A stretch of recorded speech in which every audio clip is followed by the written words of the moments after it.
il s'appelle Aïe, Shaima, Élise, Émilie, Fleur, Justine, Lindy, Lee, Marion, Nadia, Pauline et Thé. Et ils dansent, ils forment le groupe de danse en fait amateur Naka Crew. Apparemment, la personne qui dirige cet ensemble, c'est Nadia Krasnov. Bonsoir Nadia. Bonsoir. Comment allez-vous ? Ça va, il fait beau. Il fait beau, voilà, c'est l'essentiel. Voilà. C'est un groupe de danse amateur qui a été créé en 2012, c'est ça ? Oui, c'est ça. En fait, moi, je suis prof de danse urbaine, on va dire, depuis 4 ans. De danse, comment vous dites ? Urbaine. Urbaine, d'accord. Street jazz, hip-hop, voilà, les mélanges un petit peu de différentes disciplines. Et j'ai eu l'idée en fait de sélectionner dans mes différents cours des personnes qui me plaisaient par leur façon de danser, par leur personnalité aussi beaucoup. Et on s'est lancé un petit peu comme ça, et puis on s'est structuré, et c'est un vrai groupe. Alors la particularité du groupe, c'est qu'il compte parmi ses danseurs des étudiants internationaux.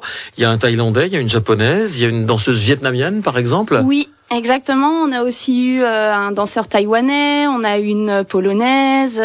En fait, comme j'ai la chance d'être au contact d'étudiants internationaux, parce que je donne des cours aussi à la fac de Besançon, ça permet tous les ans d'intégrer des membres internationaux au groupe. Et c'est très très enrichissant pour la danse et puis pour la vie quotidienne. Alors justement pour la danse, ça apporte peut-être de nouvelles chorégraphies, des choses qu'on modifie un petit peu au gré un petit peu des influences de chacun chacune. Ouais, exactement. C'est vraiment ce qu'on cherche. Donc notre groupe n'est pas figé parce que tous les ans il y a des départs, tous les ans il y a des arrivées. On a un noyau dur qui reste, mais voilà, au fil des années et puis des membres qui sont intégrés à la troupe. On essaye de prendre finalement les spécificités et les savoir-faire de chacun et puis de faire évoluer notre danse par rapport à ça. Alors on parle de groupe amateur, mais je vois quand même qu'il y a des prix. Vous êtes 2e au concours chorégraphique Treff Dance Center à Metz, ouais. 1er prix au concours CND régional Franche-Comté, ouais. 2e au concours national CND à Nice. Voilà, vous avez quand même quelques titres comme ça qui sont tout à fait valorisants, gratifiants. Ouais, on commence à évoluer, voilà, on apprend beaucoup d'année en année. D'ailleurs, cette année, la semaine prochaine à Dijon, il y a le concours national de la Confédération nationale de la danse où nous avons été aussi sélectionnés. Donc voilà, on essaye d'aller chercher toujours un petit peu des challenges. Et quand ça marche, c'est super sympa. Quand ça marche pas, on en apprend de plus en plus. Bon, je trouve c'est dommage que vous êtes pas venu avec vos musiques parce que je pense que voilà, ça nous aurait changé un petit peu. Ah oui. C'est quoi vos choix musicaux, dites-nous? Alors c'est très on travaille sur un grand panel de musique. Donc après ça dépend du but de la chorégraphie. Ah oui, ça peut être dramatique, ça peut être voilà. Des choses d'assez enlevées. Exactement. Ça peut être, ouais. Là, la chorégraphie qu'on va présenter la semaine prochaine, elle est très hip-hop, sur un son très très saccadé. Sinon, l'an dernier, on a monté un spectacle qui s'appelle Un air de CN, où là, il y avait beaucoup de musique classique, de musique où on n'entend pas forcément le hip-hop, pour sortir un petit peu des clichés, quoi, on va dire. Ouais, et puis surprendre, parce que ça peut être surprenant aussi de voir des danses modernes sur du classique précisément.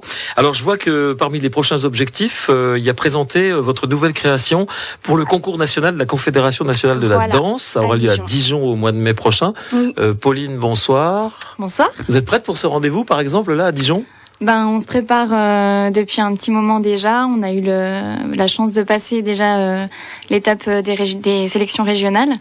Donc ça fait un petit mois maintenant qu'on prépare le national. Donc je pense que oui, on sera prêt pour le jour J. Alors les danses urbaines, finalement, elles se sont, comment je dirais, elles sont sur scène maintenant. Avant, elles étaient dans la rue, c'est quand même l'origine. Et maintenant, elles se sont un petit peu polissées, j'allais dire. C'est officialisé en quelque sorte. Oui, disons que oui, voilà, maintenant c'est reconnu par les danses qu'on appelle académiques. Il y a de plus en plus de mélanges qui se font, contemporains hip-hop, même classique hip-hop. La gym aussi, je vois. Oui, ouais, j'aime bien intégrer un petit peu tout ce que j'ai un peu sous la main. Ouais. Voilà. Si j'ai un danseur qui excelle dans une discipline, on a par exemple Élise qui a été championne de France de GRS, gymnastique rythmique. Et ben des fois on met un ruban, un cerceau, voilà, pour que finalement créer notre identité avec toutes les disciplines dont on a la possibilité d'exercer. Et pour mettre en valeur l'ouverture d'esprit, il y a par exemple les danses du monde, on l'a bien vu avec tous ces étudiants internationaux qui vous rejoignent. Il y a la bonne humeur, il y a le plaisir d'être ensemble, il y a la passion. Tout ça, ça joue forcément, ça crée de l'émulation. Oui, je dirais qu'on en a besoin parce que on travaille quand même beaucoup. Les répétitions sont très intenses. On est tous amateurs, donc on a tous des activités à côté. Donc ça rajoute de l'énergie à mobiliser. Et le fait qu'on se retrouve toujours avec plaisir, ça permet de souder le groupe, et puis le public voit quand on est sur scène qu'on forme un vrai groupe et qu'on s'entend très bien et que ça fonctionne. Pauline, vous venez de quel univers, quelle danse? La danse classique, non, par exemple? Non, pas du tout. Non, j'ai commencé en jazz et je suis venue en hip-hop avec Nadia. Donc je suis restée quand même, j'ai pas fait grand écart comme certains ont pu le faire. Le hip-hop, c'est plus éclatant, on peut plus s'exprimer, il y a une liberté qui est plus grande, on peut le dire comme ça ou pas? Je sais pas s'il y a une liberté qui est plus grande. En tout cas, nous, on prend la liberté parce que on fait énormément de choses.